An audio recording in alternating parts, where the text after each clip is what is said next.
Hey guys, welcome back to TechMan. Today, let me show you how to get more troops in Rise of Kingdoms.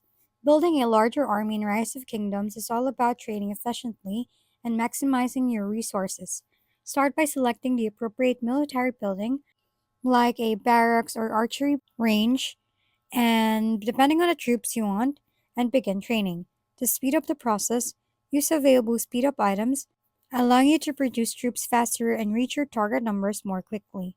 Upgrading your training buildings increases their capacity, letting you train more units at once, while researching relevant troop upgrades in the academy unlocks higher level troops and boosts training efficiency.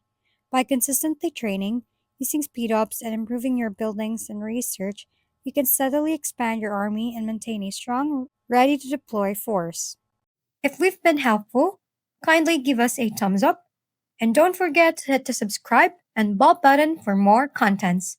For any questions and suggestions, comment down below.